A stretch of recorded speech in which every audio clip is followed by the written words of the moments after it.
People will be so blown away by this season. For him to say, this is it, made sense, honestly. We weren't like, whoa, no way, Jesse, please. It's like, okay, that's what you want, cool.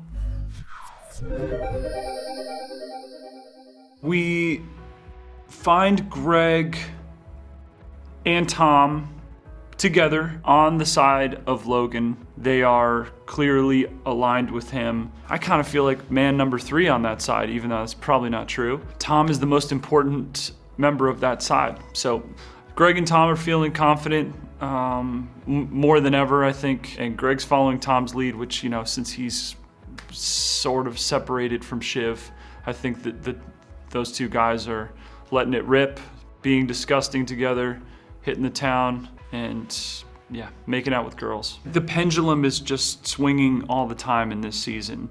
You know, you think people are aligned with certain people, but they're playing other sides all the time. And I guess that's typical Succession, so it's not a real tease. You know that's coming. It's just a chaotic season, and I think it kind of never stops. Like sometimes I think our show ramps up in the first 2 or 3 episodes. Then you start to get, okay, this is what's at the core of this season, but I think it starts episode 1. I think you're just in it, and so that's setting the tone. He's on the floor, Tom. Explain to me what he's doing. He's moseying, terrifyingly moseying. It's like if Santa Claus was a hitman. I liked filming in Norway.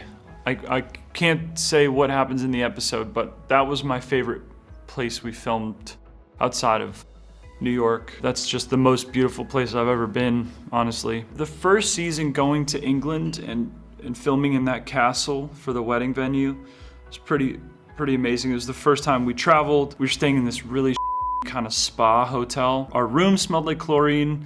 We ate in a restaurant that smelled like chlorine. The hotel guests only wore robes, basically. Like no one wore clothes, because they were always like hitting the spa and the magical waters of the whatever sulfur thing that they had there. And so that was pretty funny. There's something nice about those early days when we hadn't gotten accustomed to being on yachts and in amazing places that, you know, and locations we got to shoot in. So I remember those pretty fondly, the last 2 episodes of the first season. Where are you at now? 1%. The fear is it could get squeezed. Squeezed down? From 1, because that's the lowest number. Since season 1, we were always guessing how many we'd go. You know, you just wonder, is it 3, 4, 7? You know, The Sopranos, I think, went 7 or 8. You know, Mad Men went 7, I think. So you just think, okay, are we a 7-season show? Are we gonna be doing this for 10 years? It takes more than a year to make a season of our show. We were wondering, and then for him to say, this is it, sort of makes sense. He's a guy who's very decisive and does not want to overshoot anything. He does that in every way. You know, if a scene is too jokey, he'll pull it back. Like, how can we ground this more? And this sort of most on-the-nose scene, he won't write it. Or he'll write right up to it and then take it somewhere else.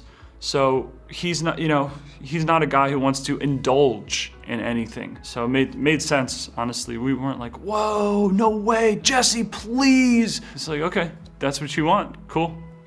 And this one will be amazing. People will be so blown away by this season.